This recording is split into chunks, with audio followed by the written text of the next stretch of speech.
West Irish Airsoft. Hey guys, Ronan here from West Irish Airsoft, and it's a cold day here today, and I'm going to be doing a review of my A&K M249 Mark II SAW. The M249 first started out being manufactured by FN Herstal as the Mini-Me. The two later M249s, the Mark II and the Para, were designed in America.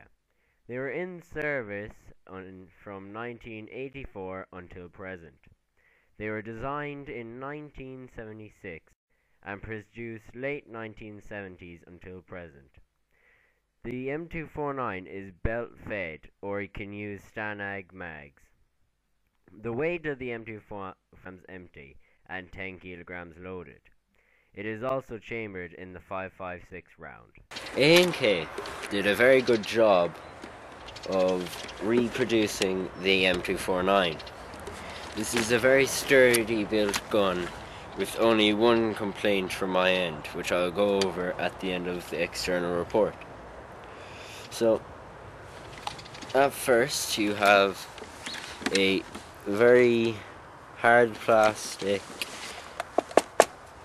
full stock. This is where the battery goes.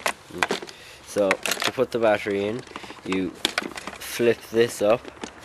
Now a problem with the M249s from A&K is when you flip this up, this falls off. I've remedied this with just a small bit of black electrical tape because I find this very handy. So you just slide that off, and in there is a small Tamiya connector and a fuse. Now I was able to fit a 9.6 2300 mAh battery with ease. If you're going to have any bigger, I'd say would not fit. The 2300 was a bit of a squeeze, but it fit in just fine. Now onto the main body of the gun. You have your top cover and your lower receiver and your trigger. Now the top cover is, I believe, made of a pot metal.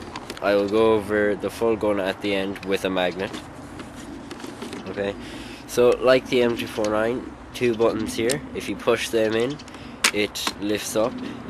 You can fit dummy rounds right here, and then your hop-up adjustment is also there. Now if you are putting in dummy rounds, I suggest a small bit of foam just to keep the dummy rounds pressed down without damaging them. Now, to put this down, you just rack the charging handle back and it goes down. Now, since this is my personal gun, I've done a few mods to it. I've weathered it, as you can probably see, and also I've taken the spring out of the charging handle just because I prefer it with none, because it sounds cool. It makes it sound more realistic and I like that. So you then have your lower receiver, which, when I don't really know what metal it is, I believe it is steel because when I put a magnet to it, it stuck.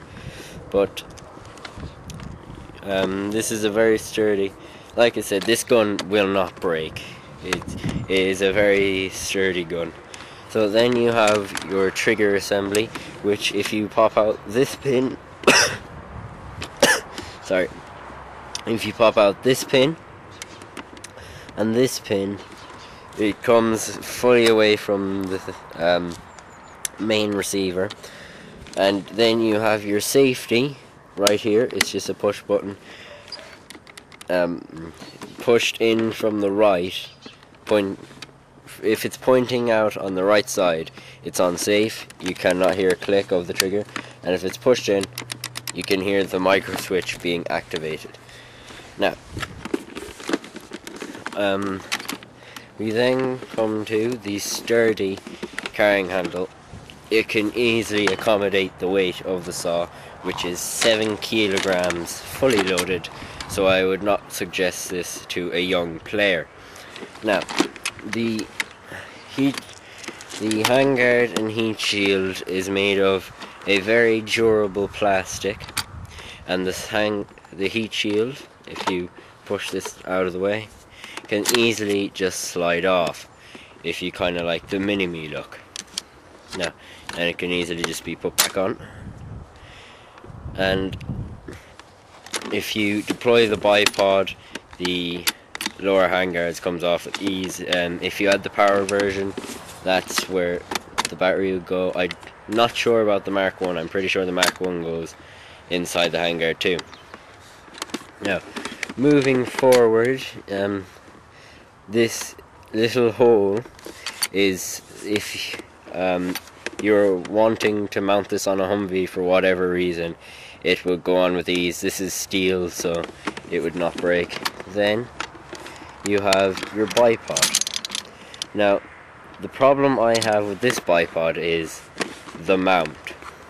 For some reason, just to save 1 or 2 extra bucks or extra euros or whatever, they made a steel bipod and a pot metal mount.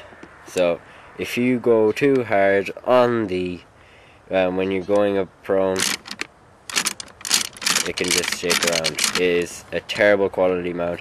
I suggest getting the GMP full steel mount, just because it's about 20 quid and you can actually use your bipod.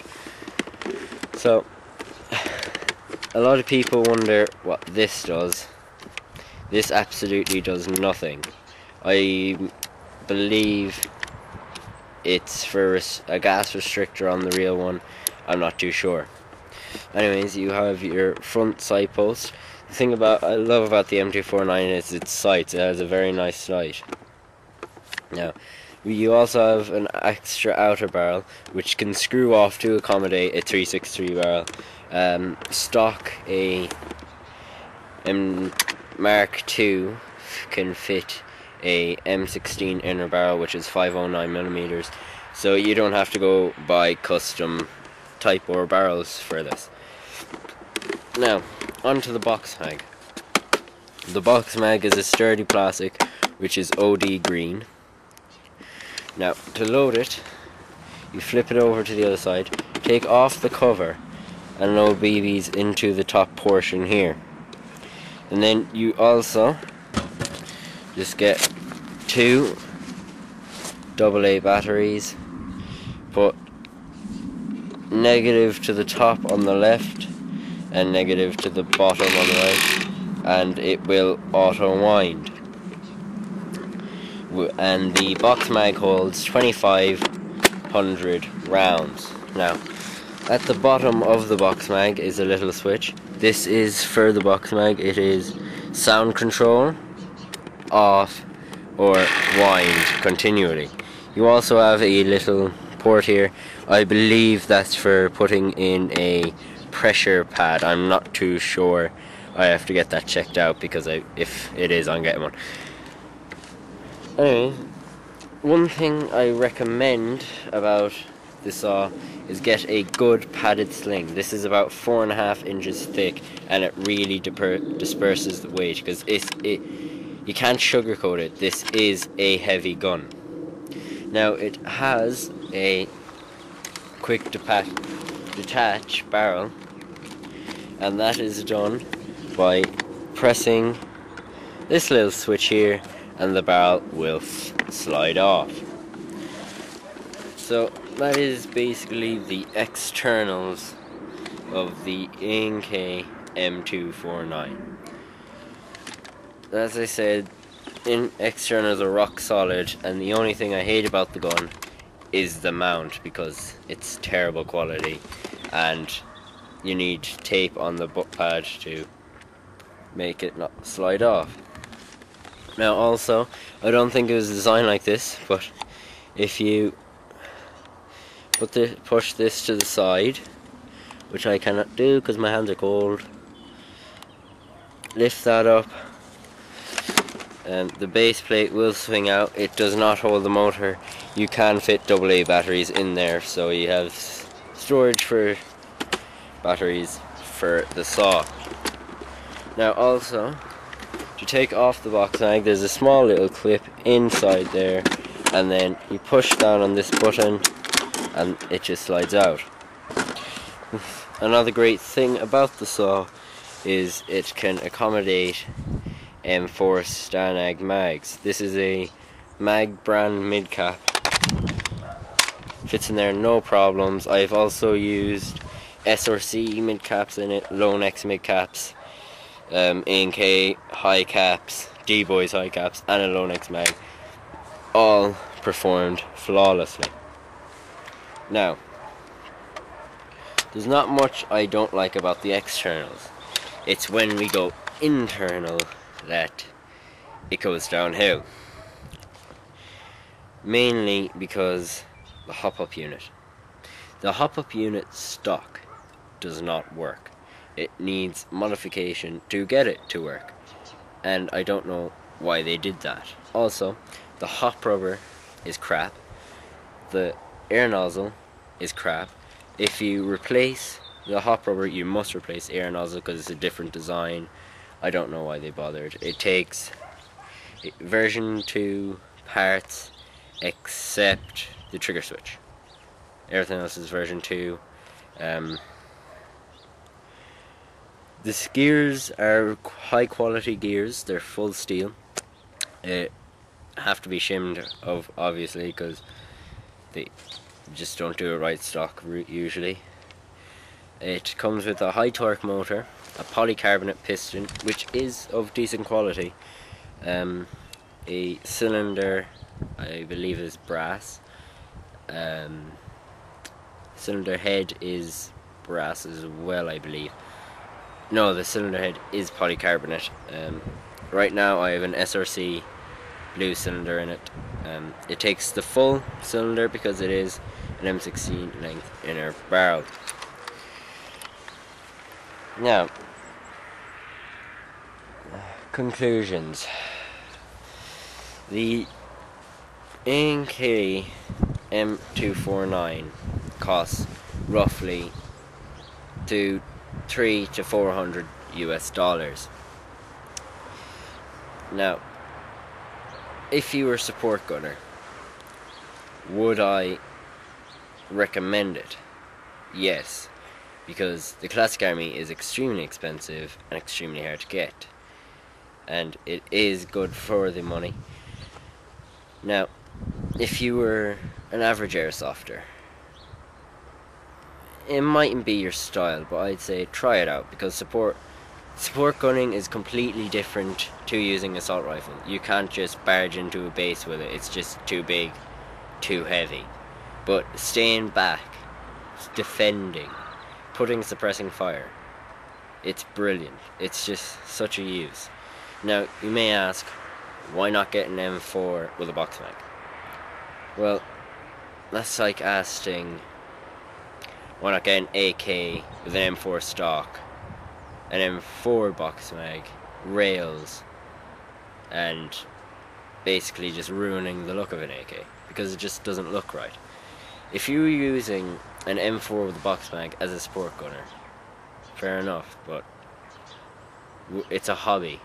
We play airsoft to dress up like the army, whichever army it is. Maybe it's one of your favourite characters from Call of Duty or Battlefield or someone. You won't see them with an M4 box mag. No. So, final conclusion, if you are, say, just starting out in airsoft, you're a bit small, maybe 13, 14, you really love the M249, and you really want to get it, don't. You're going to be extremely bored, because you most likely won't be able to use it properly. So, I hope you have enjoyed my review of the A&K M249 SAW Mark II.